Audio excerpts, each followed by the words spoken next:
बीच गांव के प्रधान रघुनाथ के घर पे जल्दी करो, लड़की देखने वाले आ रहे हैं। वैसे बेटी है कहाँ? जल्दी तैयार करो। रघुनाथ जी, लड़की वाले आज यहाँ नहीं आ रहे हैं, मुझे खबर भेजा है। अरे ये क्या हुआ? मुझे तो कह रहे थे 10 बजे आएंगे। लड़के का कोई जरूरी काम निकल आया है। कह रहे थे वो धंधे के काम से बाहर गया है। आप जब शहर जाओगे आपसे मिलने को कहा है। ओ अच्छा, ठीक है, फिर कोई जरूरी काम निकल आया होगा, वरना वो कभी ऐसे नहीं करते।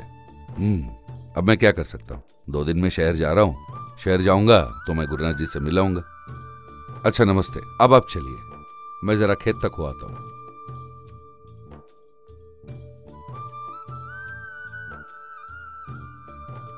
नमस्ते सेठ जी, खेत तक जा रहे हैं क्या? अच्छा, आप कह रहे थे आज बिटिया को देखने कोई आने वाले हैं। इस वक्त आप कहाँ चल पड़े? वो नहीं आए, उनका कोई जरूरी काम निकल आया, बाद में देखेंगे। अच्छा सीताराम, तुम्हारी फसल कैसे हो रही है इस बार? इस बार तुमने मिर्ची बोया है ना? जी सेठ जी, पिछली बार की तरह कपास नहीं बोया, मैंने तो 10 एकड़ में मिर्ची बोया है। इस बार फसल के बिक्री के बाद मेरा सारा कर्जा चुकता हो जाएगा। हाँ, तुम्हें कुछ कर्जा की जरूरत थी ना, तो जाके बैंक वालों से मिलाए हो? मैंने बैंक मैनेजर को इत्तला कर दिया था कि तुम जाके उनसे मिलोगे। जी सेठ जी, जाते ही काम हो गया। पासबुक लेकर ऋण दे दिया उन्होंने। बस आपकी बात पर सब कुछ हो गया सेठ जी। रंगा भी मेरे साथ आया था, इस बार उसने कपास बोया है। ठीक है सीताराम, लगता है सब कुछ ठीक ठाक चल रहा है। कम से कम इस साल ऋण का रकम वक्त पे चुकता कर देना। फिर रघुनाथ अपने खेत पहुंचकर, क्या चल रहा है लक्ष्मण? इस बार मुझे फसल पे कोई लाभ मिलेगी या? अगर फल भी इसी तरह उगे तो मालिक इस बार मुनाफा जरूर होगा। हमें जो करना था हमने कर दिया, अब सिर्फ ऊपर वाले पे भरोसा है। ठीक है ठीक है, कल रात फसल को पानी दिया था? रात में नहीं आया मालिक, आज जरा जल्दी चला जाऊंगा, फिर रात को आके पानी दे दूंगा।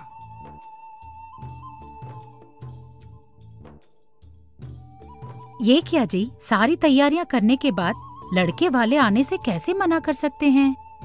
मुझे तो शक हो रहा है, वो सच में किसी काम से रुक गए थे या फिर हमसे भी बेहतर रिश्ता उन्हें मिल गया है। तो कुछ ज्यादा ही सोच रही है। ऐसी बात नहीं है, उनका परिवार का बड़ा व्यापार है। उनका ऐसे जरूरी कामों पे निकल जाना आए दिन की बात है। कोई जरूरी काम निकल आया होगा। आप शहर जाओगे तो एक बार मिलने को कहा है, आप जाके मिलाइए ना। हाँ हाँ, मुझे भी वैसे खेतीबाड़ी के काम से शहर जाना पड़ेगा, मेरे रास्ते में ही पड़ता है। मैं गुरुनाथ जी से जरूर मिलाऊंगा, तेरी वहम भी दूर हो जाएगी। सुभस्य शीघ्रम। वैसे हम लड़की वाले हैं, सब कुछ सोच समझकर करना पड़ता है। एक बार कदम बढ़ गए तो वापस नहीं आ सकते। हाँ, तेरा सोचना भी सही है, हमें जरा सोच समझ के कदम बढ़ाने होंगे। इसके 2 दिन बाद रघुनाथ शहर जाते हैं और गुरुनाथ से मिलते हैं। आइए रघुनाथ जी, किसी काम से शहर आना हुआ क्या? जी हाँ, खेती के काम से आया था। आपने मुझे आके मिलने कहा था, पंडित जी ने बताया तो मैंने सोचा आके मिल ही लूं तो आ गया। जी हाँ, जो हुआ उससे हमें भी बुरा लगा है। बेटे को काम से जाना पड़ा।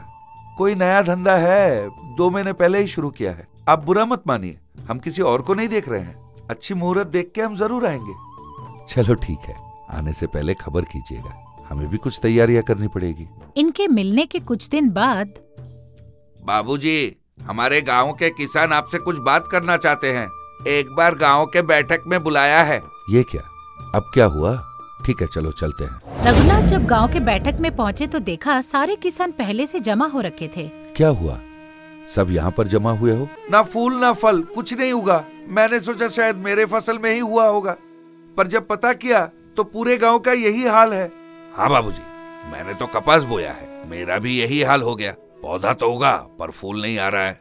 मैंने सोचा शायद वातावरण की वजह से देर हो रही है। हमारे खेत का भी यही हाल है मालिक, लग नहीं रहा है कि ये वातावरण की वजह से हो रहा है। अब देखिए, मेरे साथ वाला खेत वेंकट रत्नम का है, वो तो सही फल फूल रहा है।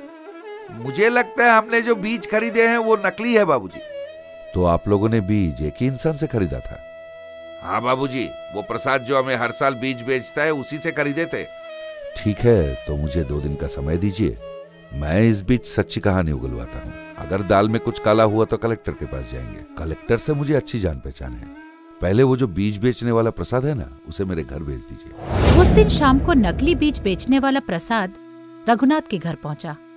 अच्छा प्रसाद, हमारे गांव वाले सब तुम्ही से बीज खरीदते हैं ना? तुम ऐसे कर जाओगे मैंने नहीं सोचा।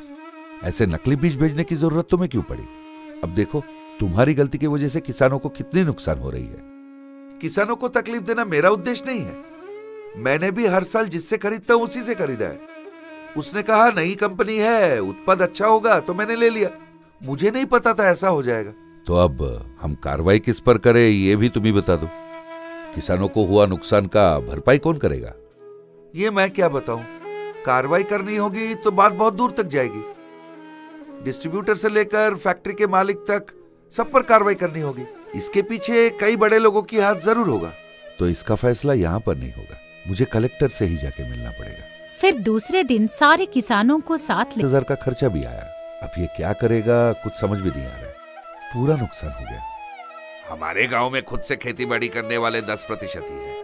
बाकी 90% किसान जमीन लीज पे लेके खेती करते हैं। नकली बीज के वजह से पुरानी फसल उखाड़ के फिर से बीज बोने के पैसे भी हमारे पास नहीं बचे। अब तक हमने तो ऋण के पैसे से ही फसल बोया है। अब उस फसल को बेच के जो पैसा मिलता उससे ऋण चुकाते। हमें फिर से ऋण तो अभी मिलने से रहा। क्या करे कुछ समझ में नहीं आ रहा साहब। हमारी कमर तो टूट गई। अब आगे हम कैसे जिएंगे? आप ही कुछ कीजिए कलेक्टर साहब। सुना ना साहब आपने, हमारे पेट भरने वाले किसान को ही नकली बीज बेचने वाले को बिल्कुल छोड़ना नहीं चाहिए। आप इनको न्याय दिलाइए, इनको मुआवजा दिला दीजिए। जी हाँ, कल आपने फोन किया था ना, आप आ रहे हैं। मैंने इस पर इंक्वायरी करवाई। कुछ ही देर में फैक्ट्री का मालिक भी आ रहा है। आप खुद उनसे बात कर लीजिए। किसान को जो भी ठगेगा, चाहे वो कितना भी बड़ा हो, मैं उसे नहीं छोड़ूंगा। फिर कुछ देर बाद उस फैक्ट्री का मालिक गुरुनाथ वहाँ आ पहुँचता है। उन्हें देखकर रघुनाथ चौंक जाता है। अरे गुरुनाथ जी, आप अचानक यहाँ, क्या बात है? यही तो है बीज फैक्ट्री का मालिक गुरुनाथ जी। तो इनसे आपको पहले से ही जान पहचान थी? हाँ, मैं इन्हें अच्छी तरह से जानता हूँ। मेरी बेटी के लिए इनके बेटे का रिश्ता देखा है। इससे कोई फर्क नहीं पड़नी चाहिए। नुकसान तो किसान का हुआ है, उसकी भरपाई होनी चाहिए। अच्छा कलेक्टर साहब, हमें जरा बात कर लेने दीजिए। इस समस्या का समाधान हम खुद ढूंढ लेंगे। मेरा भरोसा कीजिए, किसी का नुकसान नहीं होगा। ठीक है, पर किसान का जरूर न्याय कीजिए। रघुनाथ जी, आप जरा बाहर आइए। हम बात करेंगे तो समाधान जरूर निकलेगा। देखिए रघुनाथ जी, हम जल्द संबंधी बनने वाले हैं। अब ऐसी आफत आप मेरे सर मंड दोगे तो कैसे होगा? किसानों के लिए मुझे ही जेल भेजने का सोच रहे थे। किसानों को छोटी नजर से मत देखिए। मैं भी उन्हीं की तरह एक किसान ही हूँ। आज इस विषय को जाने दे तो कल किसी और किसान का बड़ा नुकसान हो जाएगा। तो फिर एक और बात भी सुन लीजिए। वो फैक्ट्री आपके होने वाले दामाद के नाम पे है। आप जेल भेजोगे तो पहले अंदर आप ही का दामाद जाएगा। ये आप एक बार सोच के देखिए। आपको एक और बात भी बतानी है। इस विषय को यहीं रफा दफा कर दीजिए। बिना दहेज के आपकी बेटी हमारे घर की लक्ष्मी बन जाएगी। फसल उगाने वाला किसान को आप ठगना चाहते हो तो आप किसी को भी ठग लोगे। बात इतनी आगे बढ़ने के बाद आपसे मैं संबंध कैसे जोड़ लूं? गलती किसी की भी हो, उसे सजा भुगतना पड़ेगा। फिर रघुनाथ और गुरुनाथ कलेक्टर के पास आ पहुँचे। हाँ तो रघुनाथ जी, क्या फैसला किया आपने? अब ऐसे लोगों से तो मैं बिल्कुल संबंध नहीं जोड़ने वाला। किसान के नुकसान का तो भरपाई करना पड़ेगा। तो आप किस तरह की भरपाई की बात कर रहे हैं, बताइए। नकली बीजों की वजह से जिन किसानों का नुकसान हुआ है उन्हें दुगनी मुआवजा देना पड़ेगा। उस फैक्ट्री के मालिकाना पर कानूनी कार्रवाई करनी पड़ेगी। ख्याल रखना होगा कि ऐसी गलतियां फिर से ना हो। आपने बहुत सही कहा है। मैं नुकसान की भरपाई करवा दूंगा और फैक्ट्री के मालिकाना पर कानूनी कार्रवाई भी करवाऊंगा। इस तरह रघुनाथ ने सारे किसानों को सही मुआवजा कलेक्टर के द्वारा दिलवा दिया।